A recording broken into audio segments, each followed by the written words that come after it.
Hello everyone, welcome back to OnPrep, and today's topic for system design interview is URL shortening service.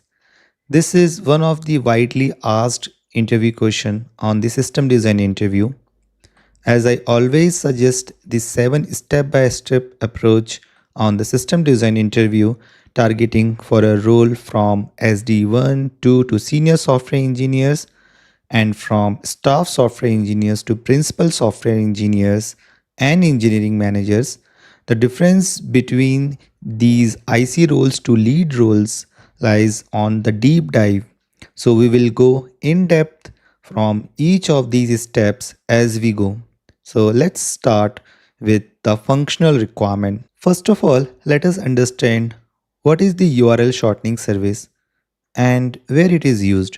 So when you have a long URL which we wanted to communicate to the customers via email, SMS or any kind of a notification, we would have a very long URL which is going to consume a lot of space while creating the content for SMS or email, and the length of those URL is not the focus of these communication. The content of those notifications are important, and if we can have a shortest possible URL as part of the communication, which user can read the content and click on the URL, that would be the ideal approach for sending any communications to the users. So with that, we understand that creating the shortest possible URL is the requirement of the system. With that, the examples are kind of a bit.ly link on which you will have a URL like bit.ly and then slash with the some unique numbers which can uniquely identify the original URLs. So when the communication is being sent to the users, they can read the content and click on that shortest URL which will redirect to the original URL. So we have two core functional requirements. One is to generate the shortest URL when we pass the long URL, and the second is when we pass the short URL, we should be able to get the long URL. With that, let's get started with our first step on gathering the functional requirement of the system. So our first core requirement is to convert the long URL to short URL, and the second requirement is to convert the short URL to long URL.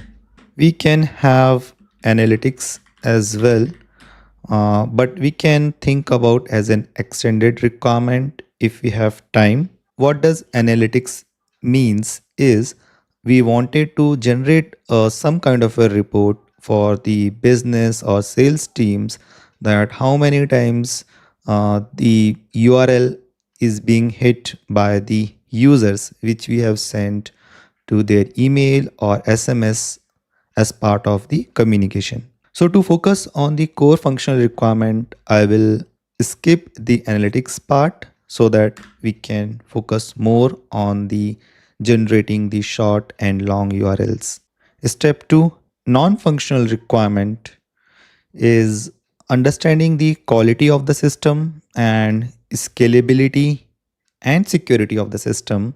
Let's start with low latency. In which area we wanted to have a low latency? We want a low latency on search. We want low latency when we wanted to get the long URL from the short URL. It means when user click on the short URL, we should be able to redirect to the original URL as soon as possible. So this is something like a read operation. Talking about the cap theorem, in case if we need to partition the data for some reason, if we need to partition the data, either the entire data cannot fit into a single instance, or we would have thousands of requests per second that a single instance would not be able to serve within the given SLA. So we wanted to prioritize consistency over availability in case of partitioning the data.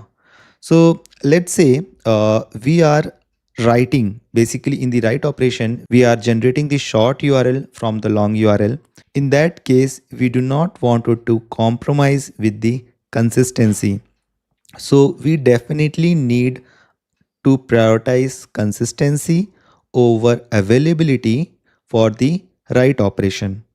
So in this case, consistency is prioritized over availability for the write operation. It means when we are going and creating the short URL after providing the long URL, we are maintaining the synchronous communication. So first we will hit the APIs to generate the short URL, and that API is gonna uh, store these records in the database and get the response and send back the response as part of the API response to the users. So this is the synchronous communications, and as you can understand, here we are making the consistency between the system. In case if we wanted to get into the asynchronous communications and we wanted to compromise with the consistency and we wanted our system to be pretty fast in this case, so let's say as soon as we get the request from the user to create the short URL, we can just send the response back to the user that your short URL is created successfully. And then in asynchronous communication, we will go into the database, generates and save these records into the tables. And once the record is being created, asynchronously, we can send back the response to the user, let's say after a few milliseconds, that this is your short URL. As a first step, user got the successful confirmation. And in the second step, the customer actually got the URL. So in the first step, user can get the short URL, right, while it is not being saved into the database. And in the second step, in the asynchronous communication, customer get a kind of a confirmation, yes, your short and long URL is being saved into the system. So here we are definitely prioritizing the performance here, but you understand which is a good customer experience. But in case of any failure while saving the record into the database, we might get inconsistency in the system. The user would think that the URL shortest and long URL which user has got the configuration, and user will go ahead and share with their customers, but there are chances that this configuration is not being saved into the system, and at later point of time the mapping between short URL to long URL users does not exist in the system, and user will not be able to redirect it to the original URL from the short URL. So these are the terminologies that you should be able to explain to the interviewer, and from here we can get into the back of the envelope calculations, that how many requests we are getting, what is the size of each of the record, what is the capacity of the storage we need. But that might not be the area which interviewer is expecting you to spend your time and get into those calculations. So get the clarification with the interviewer that interviewer is really looking for you to calculate all those numbers. Also watch my previous videos, one of the example on Book My Show, where I have explained in detail about back of the envelope calculations and the storage capacity you would need to store your data into the system. With that, let's get into the step 3, which is schema design. So what are the attributes data we need in our system? So we need to store the short URL and long URL along with the users who are creating these URLs. Let's start with the entity for shorten.